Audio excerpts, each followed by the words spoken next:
Hi welcome back to my channel. ಇವತ್ತು ಮಕ್ಕಳಿಗೆ ತಿನ್ನಿಸೋ ರಾಗಿ ಸರಿನ ಹೇಗೆ ಮಾಡೋದು ಅಂತ ನೋಡೋಣ. ಮೊದಲಿಗೆ 1 kg ರಾಗಿನ ಚೆನ್ನಾಗಿ 2-3 ಸಲ ನೀರಲ್ಲಿ ತೊಳೆದು ಜಾಲಿಸಿ ಅದೇ ಪಾತ್ರೆಯಲ್ಲಿ ನೀರು ತುಂಬಿಟ್ಟು 2 ಗಂಟೆಗಳ ಕಾಲ ಚೆನ್ನಾಗಿ ನೆನೆಸಿಡಬೇಕು.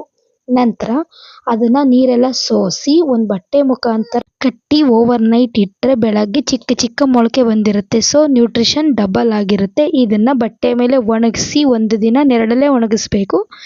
ಆಮೇಲೆ ಇದನ್ನ ಮಾರನೇ ದಿನ ಬಾಣಲಿಯಲ್ಲಿ ಸ್ವಲ್ಪ ಬೆಚ್ಚಗೆ ಮಾಡಬೇಕು. ಜೊತೆಗೆ 1 ಇಂಚು ಚಕ್ಕೆ ಮತ್ತು ಅರ್ಧ ಸ್ಪೂನ್ ಜೀರಿಗೆ ಹಾಕಿ ಅದನ್ನು ಹುರಿಬೇಕು. ಯಾಕಂದರೆ ಮಕ್ಕಳಿಗೆ ಚೆನ್ನಾಗಿ ಜೀರ್ಣಕ್ರಿಯೆ ಆಗಲಿ ಅಂತ. ನಂತರ ತಣ್ಣಗೆ ಮಾಡಿ ಮಿಕ್ಸಿಲಿ ಅದನ್ನು ಪೌಡ್ರ್ ಮಾಡ್ಕೋಬೇಕು. ಆ ಪೌಡ್ರನ್ನ ಒಂದು ಸಲ ಚೆನ್ನಾಗಿ ಒನ್ನಾಡಿ ನಂತರ ಈ ಥರ ವಿಡಿಯೋದಲ್ಲಿ ತೋರಿಸಿರೋ ಹಾಗೆ ನಾವು ಅದನ್ನು ಬಟ್ಟೆಯಲ್ಲಿ ಚೆನ್ನಾಗಿ ಪುಡಿ ಉದುರಿಸ್ಕೋಬೇಕು. ಅದು ತುಂಬ ಪ್ಲೈನಾಗಿ ತುಂಬ ಅಂದರೆ ತುಂಬ ಯಾವುದೇ ತರಿ ಇಲ್ಲದೆ ತುಂಬ ಸಾಫ್ಟ್ ಪುಡಿ ಬರುತ್ತೆ. ಆ ಪುಡಿನ ನಾವು ಮಕ್ಕಳಿಗೆ ಸರಿ ಮಾಡಿ ತಿನ್ನಿಸ್ಬೋದು. ತಯಾರಿಸಿರೋ ಪೌಡ್ರನ್ನ ಒಂದು ಏರ್ ಟೈಟ್ ಕಂಟೈನರಲ್ಲಿ ತುಂಬಿಟ್ಕೊಂಡು ಆವಾಗವಾಗ ಮಕ್ಕಳಿಗೆ ಸರಿ ಮಾಡಿ ತಿನ್ನಿಸಿ. ವಿಡಿಯೋ ಇನ್ಫಾರ್ಮೇಟಿವ್ ಆಗಿದ್ರೆ ಪ್ಲೀಸ್ ಸಬ್ಸ್ಕ್ರೈಬ್ ಮಾಡಿ, ಲೈಕ್ ಮಾಡಿ, ಸಪೋರ್ಟ್ ಮಾಡಿ. Thank you.